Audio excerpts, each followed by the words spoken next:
Hi, my name is Culpa, and let's start with the House of the Dying Sun.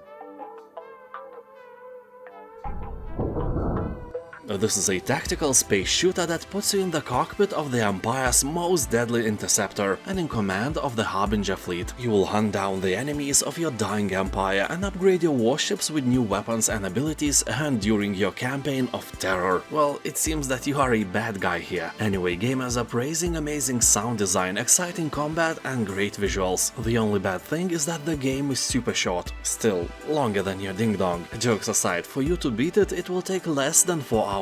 Although by reading comments on Steam I saw guys who have from 10 to 40 hours of gameplay on record, meaning that the game, at least for some of us, has great replayability. Dorfromantik. This is a relaxing building strategy and puzzle game, in which you play styles to create ever-growing, idyllic village landscapes. With Dorfromantik you can immerse yourself in a quiet, peaceful world at any time, and take a break from everyday life, which usually sucks. At the same time, the game offers a challenge for those who are looking for one. To be the high score, you need to carefully plan and strategically place your tiles, so you will have to use that tiny organ in between your ears. And it's good for you to take a break from killing countless zombies, riding dragons, and hunting Bigfoot. It somehow reminds me of a tabletop game named Carcassonne. If you like that, you will love this game as well, and vice versa. And now is the time when you subscribe. Or if you are already subscribed, hit that bell notification button. Let's be friends with benefits. Pacific Drive. This is a very interesting title with mechanics you won't usually see in other games. In this driving survival adventure you face supernatural dangers on each expedition into the exclusion zone. Make a base of operations in an abandoned garage, where you'll research new parts, customize your station wagon and chart routes deeper into the zone. As you gather precious resources and investigate what's been left behind in the zone, you learn exactly what it takes to survive in this unpredictable, hostile environment. All the vibes here lead to Strugatsky Brothers and their roadside picnic story. Many games draw inspiration from it, from legendary Stalker to a recent gem Tunguska the Visitation. And if you like the theme about some stranger things happening in this specific area, I recommend you to watch the movie named Annihilation with Natalie Portman. You won't be disappointed, I promise. Tower of Time. This is a story-rich dungeon crawler with innovative real-time combat that lets you pause or slow time. And here you have to turn on your brain if you want to succeed. And I mean it, every battle is specially designed to be a tactical puzzle, so it might be a bit challenging. Or impossible, depends on your IQ I guess. Well, you can always adjust the difficulty, but that is an instant insult to your brain power, isn't it? Also because of that, the game is really suitable for fans of the genre and not so friendly for new players. Tower of Time will burn about 50 hours of your boring lifetime as you enjoy handcrafted levels and interesting story. Here you'll also find thousands of pieces of loot and equipment. Marvel's Midnight Suns. Here you'll become the Hunter, the first fully customizable original hero in the Marvel universe. You can personalize your appearance, choose your reactions to situations, and build friendships with other Marvel characters spanning the Avengers, X-Men, Runaways, and so on. Like in many similar games, you will decide who to take with you on missions, which missions to embark on, and a host of other options to make this a unique experience. The game is made by the creators of the legendary XCOM series, so there is no surprise that the game has a very positive review score on Steam and is appreciated by Marvel fans and by turn-based lovers as well. For example, I liked superhero movies, but when they started to make like 7 of them every year, I stopped watching and I have no idea who half of these superheroes in this game are. Lisa. Title is very well rated on various platforms. For example, on Steam it has above 90% of positive reviews, and that should lock your attention in. Also, I must stress that the game is for adults and it was hard for me just to show it for you without being demonetized. Anyway, this, as developers say, is a hilarious RPG of your wildest nightmares. Here you will undertake a relentless journey through a post-apocalyptic wasteland. Beneath its charming exterior is a world full of disgust and moral desolation, where you will learn what kind of person you truly are. You know, by being forced to make choices that permanently affect the gameplay. You will make sacrifices to keep your party members alive, whether it's taking a beating for them, losing limbs, or some other inhuman things. In this world you will learn that being selfish and heartless is the only way to survive. You know, just like in real life. Don't act like you are a saint. Some people are saying that it is hard to get into the game right away, so there are a fair amount of players who love the game only from second or even a third try. So don't give up. BioShock Infinite. As the first two parts, this is an immersive first-person shooter sim with a wonderful single-player story. While the first and second BioShock games were set underwater, this time you go high into the sky, to the city among the clouds named Columbia. The year is 1912, and you have to rescue a mysterious girl or die trying. Well, knowing you, the latter option is more likely. Oh, come on, I'm kidding, you are great, never doubt that. Anyway, the Flying City is a beautiful and vibrant world that holds a very dark secret. Here you can rip apart time and space to shape the battlefield and turn the tide in combat by pulling weapons, turrets and other resources out of thin air, throw explosive fireballs, shoot lightning and release murders of crows. Game has more than 90% of positive reviews and is a real gem every first-person shooter lover should play. ASTRONEER. Game is set during the 25th century intergalactic age of discovery. Here, astroneers explore the frontiers of outer space, risking their lives in harsh environments to unearth rare discoveries and unlock the mysteries of the universe itself. In this space sandbox adventure, you can work together with other players to build custom bases above or below the ground, create vehicles to explore a vast solar system, and use terrain to create anything you can imagine. So basically, you are invading beautiful planets with beautiful nature and making an industrial hell out of them. Yeah, screw nature, the galaxy is full of it. People on Steam are saying that here you are your own worst enemy. You will fall off the cliffs, touch deadly plants and forget something at your base that is half a galaxy away. Yeah, anyway, very positive reviews are here for a reason. Almost everyone loves the game and there is a huge chance that you will love it as well. Killer Frequency.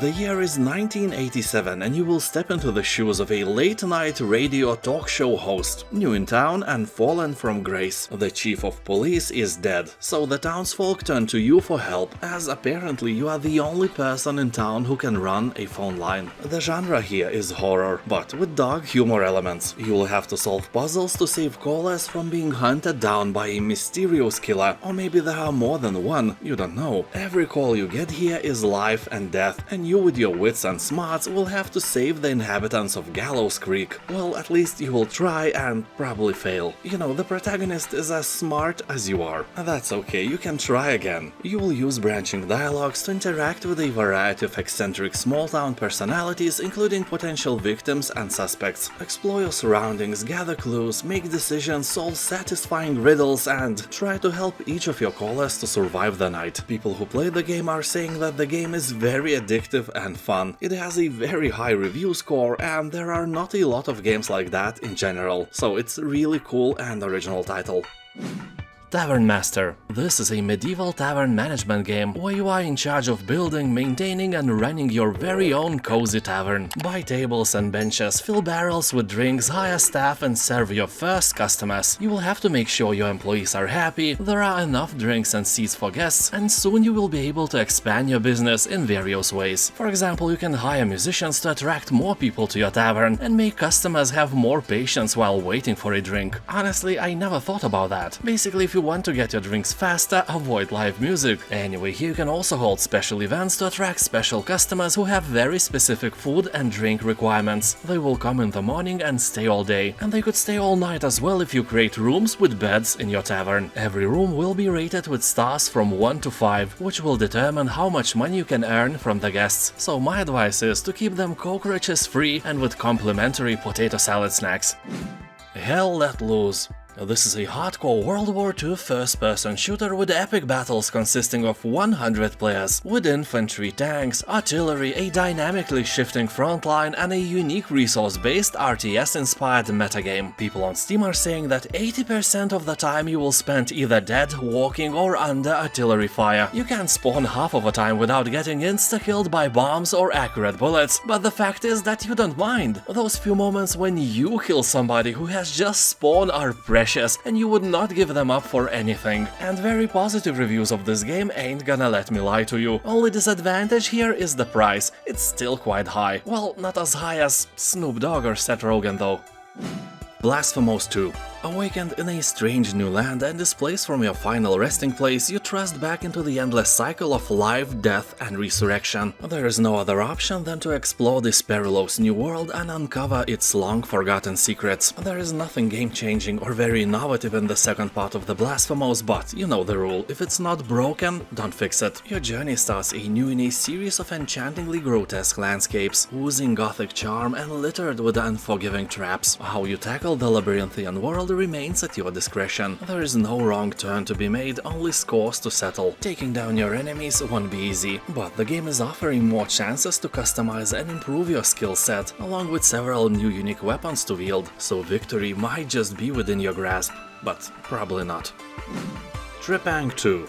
He will take on the shoes of an escaped soldier who has no memories of his past life but is infused with supernatural abilities. All you want is revenge for something, you know, and you'll stop at nothing. You will deliver devastating punches, sneak around in the shadows, wield powerful weapons, and give the bad guys a taste of their own medicine. Or a taste of pineapple in the potato salad, which is way worse and should be banned by Convention of Geneva or something. So anyways, you can already tell the game has strong horror vibes and has visuals and atmosphere similar to legendary Fear games. Here you'll find 6 difficulty levels, so even if it looks hard to crack, on easy it is quite easy. Game has above 90% of positive reviews on Steam and you can play the free demo version as well. Metamorphosis. You wake up one morning to find that you are rather inconveniently transforming into a tiny bug, while your friend Joseph is being arrested for reasons unknown. Well, probably for swinging his ding-dong in public place once again. But, you know, he's your friend, you don't judge. So to save him and find the answers you seek, you must embark on a journey through a world which, like yourself, has become twisted and unfamiliar. What once seemed like mundane dwellings have become an expansive obstacle course, and now you'll have to chart your path through nooks and crannies that exist within the cracks of civilization. You will have to use your wits to unravel the truth and regain the life you once knew. Or not. You might just be a crazy wacko after all. I don't know. Also, you can download and play a free demo as well. 8-bit Invaders.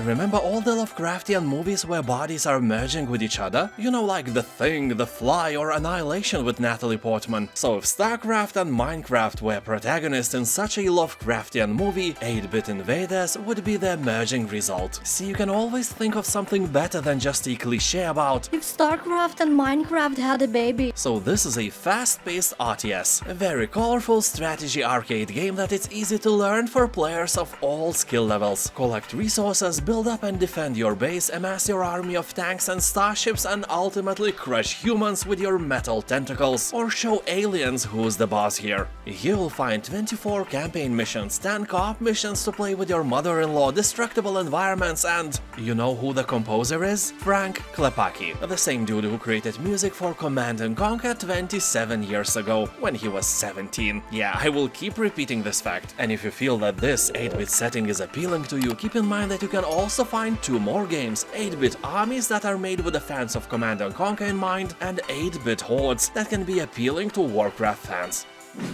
Crowns and Pawns, Kingdom of Deceit. Are you ready for some hot point-and-click action? Yeah, I know, you probably are not, but this game, apart from an interesting story, is a proud owner of the Best Game Made in Lithuania in Year of 2022 award. Yeah, we are a small nation, AAA titles are rare. Honestly, there are none probably, but this indie game is actually good. The story follows a girl from Chicago who unexpectedly receives an inheritance from her grandfather, a house in Lithuania. She sets off to Europe, but upon arrival she is threatened by an unknown man demanding to give up her inheritance. So I don't know, maybe a member of the local mafia, but honestly there aren't any real mafia in my country. When we joined the European Union some 20 years ago, all the bad guys left for London, leaving Lithuania a crazy safe country, probably one of the safest in the entire Europe. Anyway, here it's up to you to crack the riddle of your inheritance and learn all the secrets.